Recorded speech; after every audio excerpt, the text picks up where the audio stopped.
Aaron, your movie has obviously taken off in all sorts of crazy ways since you wrote it, in terms of the debate, the media discussion of it, and the Mark Zuckerberg of it all. The idea that you were taking some license with him has always been something of an issue. And it almost feels, you know, on the one hand, some people read this movie that he's a hero, some people hate him. I mean, there's a Rorschach test of how people react to him. And you've also had to deal with his own reaction and the kind of media counter fight that he waged.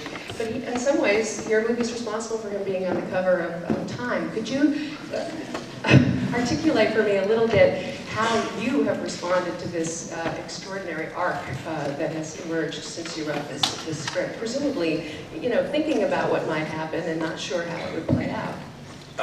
Sure. I'll do my best. First of all, there's I think that the movie is fictionalized less than you probably think. You know, when you're writing nonfiction, particularly nonfiction about people who are still alive, and in this case, they're young people, you have your own moral compass that says first do no harm. You're not going to play fast and loose with the lives of real people. And if your own moral compass is broken, there's the Sony legal department to help you out. You are simply not allowed to say something that is untrue and defamatory at the same time. And if I had, you would know it because Mark Zuckerberg would own Sony right now. The social network doesn't fall very easily into any particular genre, but for me, the one that it comes closest to is a courtroom drama. And after doing all the research, and that research included available research, like the kind of thing anything you could find on the internet, for instance, and very importantly, Mark's own blog post from that Tuesday night in October 2003 that we hear in voiceover at the beginning of the movie when Mark, in a revenge stunt against a woman whose name I changed. The character is real, the name is different. There are 3 names I changed in the thing. It's a revenge stunt first against this one woman and then against the entire female population of Harvard. Face Mash, which goes viral and crashes the Harvard computer system. You can find that yourself. I then had cartons and cartons of legal documents that I was walked through by 2 lawyers, an intellectual property lawyer and a corporate lawyer. And finally, the first person research, speaking to the people who were right there at the events that were taking place. And just the one last point that I'll make about, you know, fictionalizing it before I answer the real substance of your question is this. In that blog post that we hear at the beginning of the movie, Mark tells us that he's drunk. Okay? He says, I won't lie to you. I'm pretty inebriated right now, so what if it's a Tuesday night and it's only 9:30? We hear Jesse saying that in voiceover as he's typing it, and it's there in the blog post.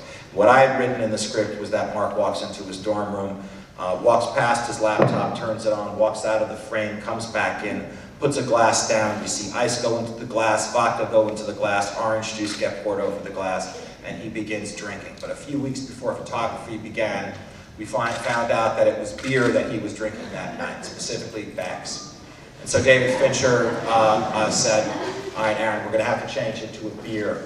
Let's have him go over to his mini fridge and get a beer out. And I pleaded with him, David, come on. Drunk is drunk. It doesn't really matter how he got there. We're not changing a fundamental truth. And making a screwdriver is just visually more interesting than opening a bottle of beer. And it also reads immediately as I'm drinking to get drunk rather than I'm drinking because I'm a college student or I'm thirsty. But he said, no, you know, when we know a fact, that is the fact that we're going to use. I just have to say that it should tell you something about how close our research sources were to the event that we know what brand of beer he was drinking on a Tuesday night in October 2003 when there were only 4 other people in the room. In terms of the takeaway, I'm delighted by the fact that it is, as you put it, Anne, a Rorschach test. that while the movie seems to be enjoyed by pretty much every demographic, it doesn't seem to have a demographical sweet spot. That the takeaways are remarkably different.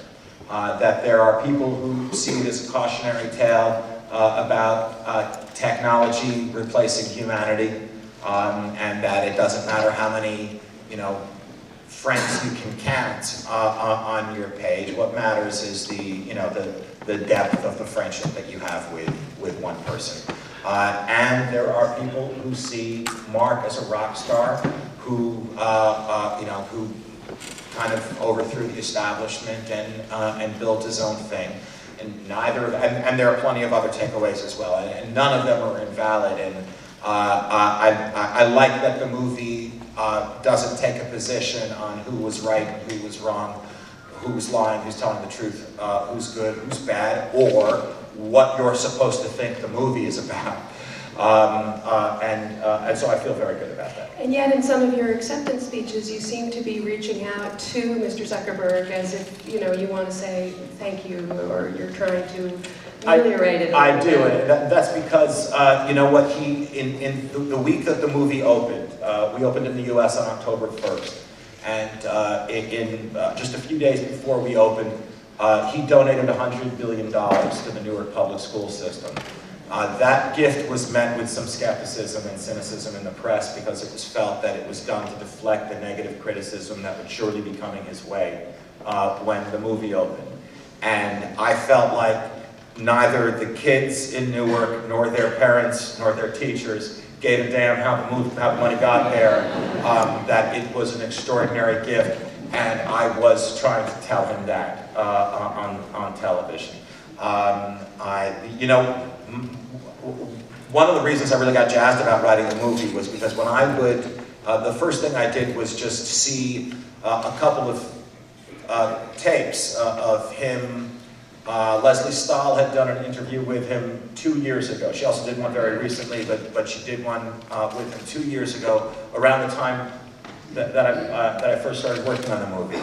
And there was some more footage of him at a conference of some kind in Silicon Valley. And I watched this footage with a couple of friends of mine, a couple of people I work with, and who were women. And they had a very negative reaction to Mark. They recoiled, they thought, oh, they didn't like Mark.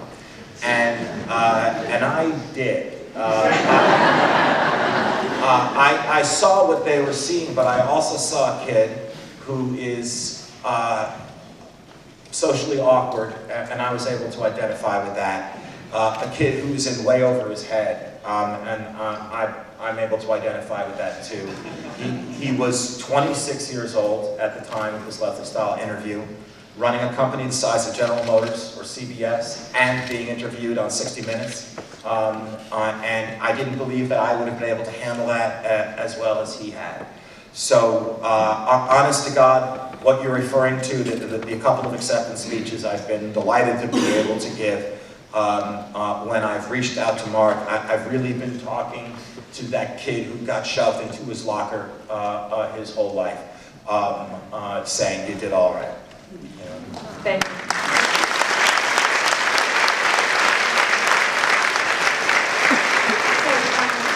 Scott and David, both of you are dealing, as Aaron has been, with real life people who you want to do right by. Talk a little bit about the ways that you have had to jump away from reality to form the narrative and dramas of the King's Speech and The Fighter.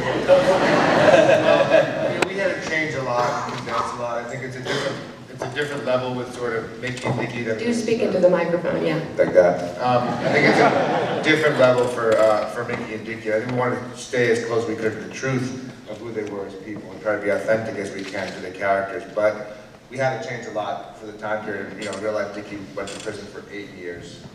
Mickey had 3 different comebacks, which obviously makes it a far less interesting story. So we changed obviously enough to make it into a movie. and it's not a documentary.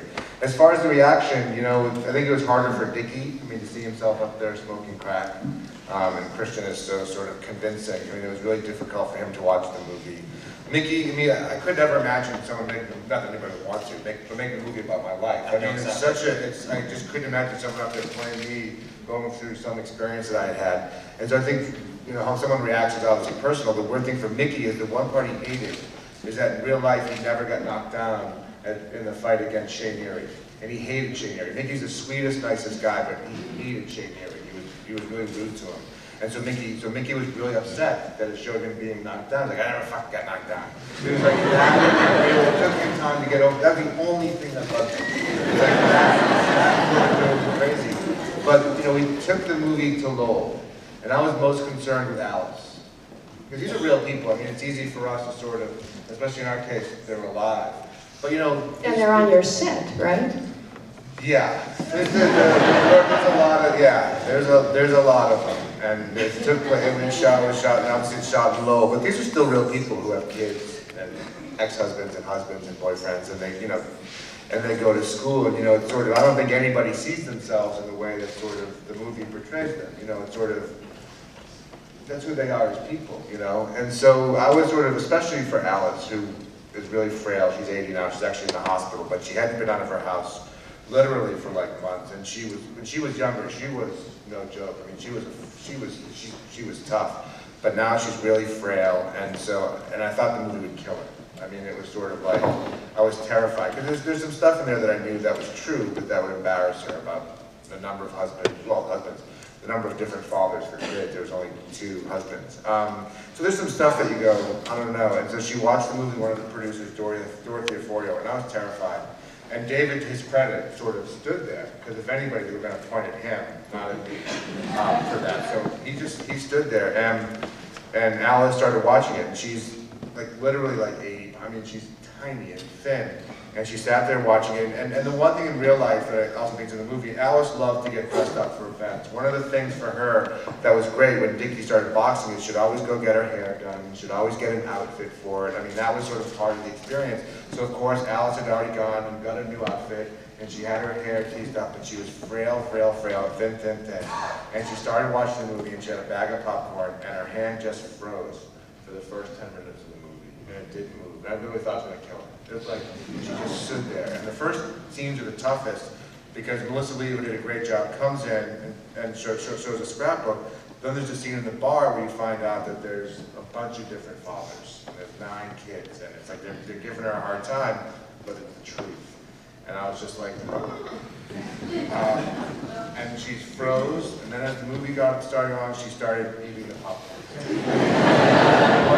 And once she started eating the popcorn, I was like, we're gonna make it through. She's gonna be okay. And I walked with her out afterwards, and she said it wasn't as bad as I thought it was gonna be. She was okay. And then during the screening, 2 of the sisters, Red Dog and Beaver. No, it was Red Dog and. I'm gonna get this wrong. I think it was Beaver. Red Dog and Beaver walked out. They were not happy. They screamed at David, but one of them came back. So given how the experience, what the reaction could have been, I think that was an overwhelming success. I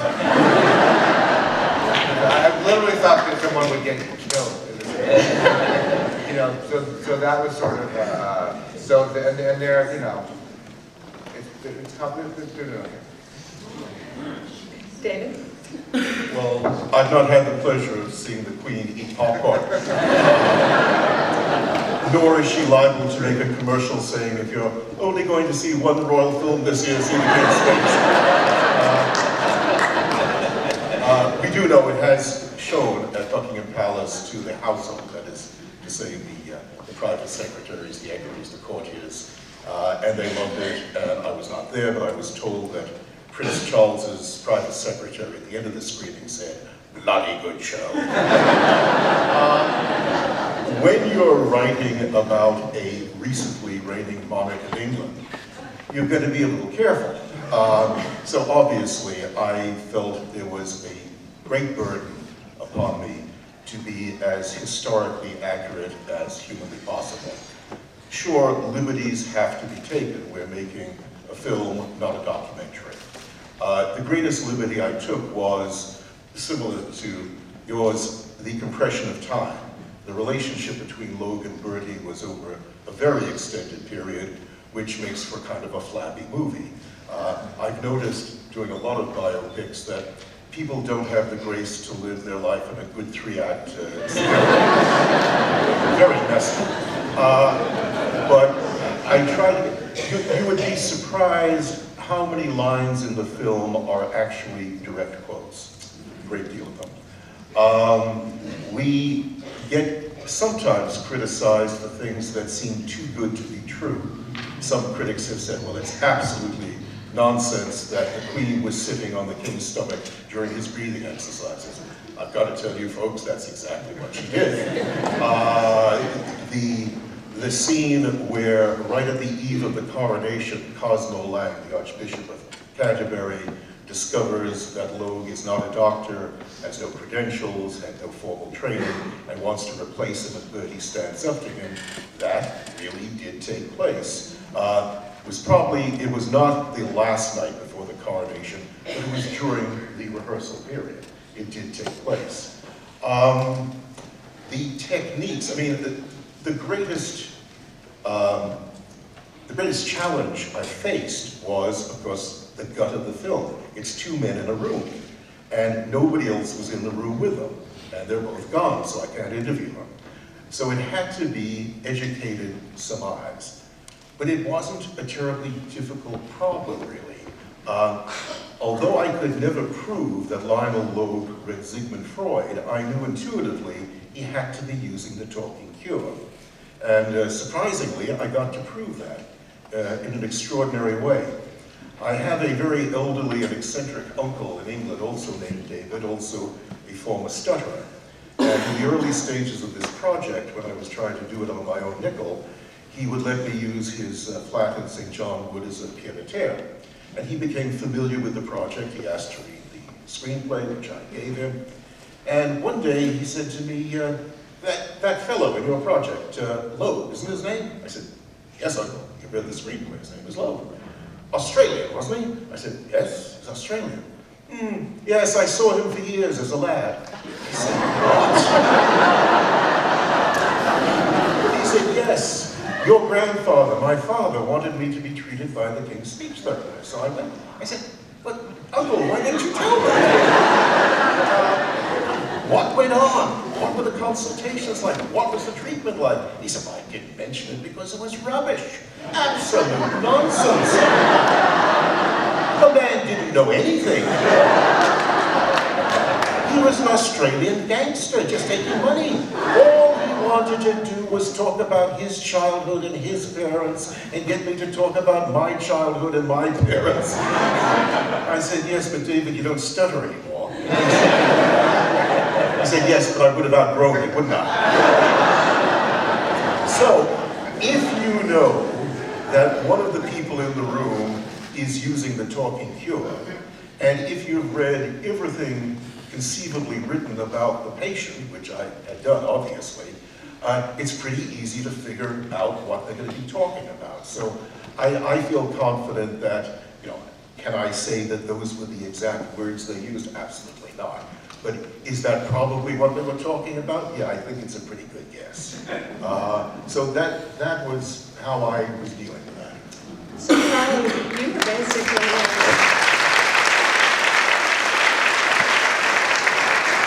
You were basically making up the real story behind the myth, your version of what really happened there, his motivations for throwing that party.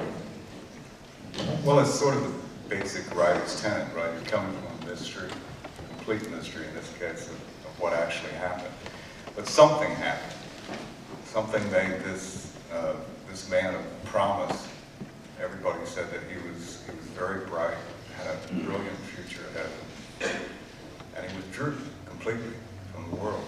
And of course the stories grew around him of why and how and who is he really after a while. The connections of people who knew him as a young man started to go away. Everybody moved off, they died, and pretty soon there was very few people around who remembered what he was. And so the whole idea was that we're going to start with this mystery and where we're going to go. What would make this happen? And that's sort of where we began the whole journey. Then when I was talking about being on Bobby's back porch in Virginia, that's where we started. And that's where the conversation started, and that's where we journeyed into. So your star was very integral in the actual writing of the screenplay. Bobby is, and I call him Bobby, by the way, because he told me to. Mr. Duvall tells you to call him Bobby, you call him Bobby. But if Bobby was really concerned about how do we get inside this person, because that's where he's going to come from. You know, I'm sure you've watched his career over the years. He's amazing at that. He goes deep. He starts, you know, let's clear everything away and let's start here. And so he took me to that place. That was basically what he was, you know, telling me on the porch was, look, we have to get down to who this guy really is, because that's the only way I can do this. I feel like there's something here. That's why I was there, because I felt all my senses were telling me there's something here. This mystery is something you need to go into. And he felt the same thing. The director felt the same thing. And we all went into it together. And what you see on screen is what we found there. Excellent.